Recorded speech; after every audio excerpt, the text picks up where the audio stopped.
James Austin Trio performing during Wednesday night's Juneteenth celebration in Union City's Ellsworth Park.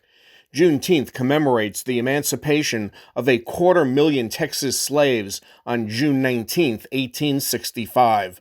President Biden signed a law making it a federal holiday in 2021.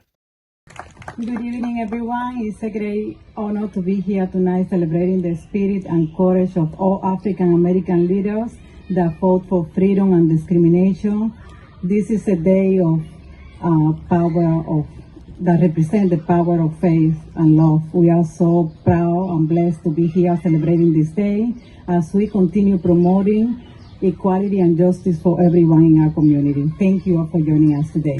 It's very important because the Civil War had ended already. And on June 19th, the slaves that lived in Texas were still slaves. And they got their freedom that same day. And the reason that I say that it's important that after slavery ended, we didn't get until the Civil Rights Movement in the 1960s, African Americans and people of color were second-class citizens in the United States.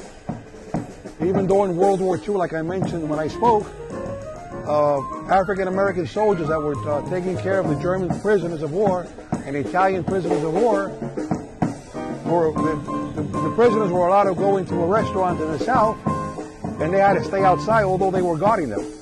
So it's very important to remember history. I think that's one thing that we lack in our schools, because a lot of kids might not like history, but they should be remembered on the important days in our countries like Memorial Day, Veterans Day, this day. And right now we have a special guest all the way from New Orleans, Louisiana. She's joining us and she's going to sing.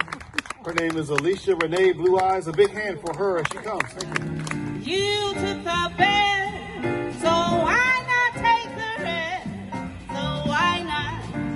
Take it because why not? It's very important because the African American community is very important to our community. Obviously, they contributed greatly to this great nation with all their efforts, not only in music and sports and the arts, but also in the military. One of the main reasons why the United States is so free is because of the African Americans, and we have to celebrate that community. They're an integral part of the tapestry of this great nation of ours. In Union City, reporting for Hudson TV, I'm Jeff Hennig.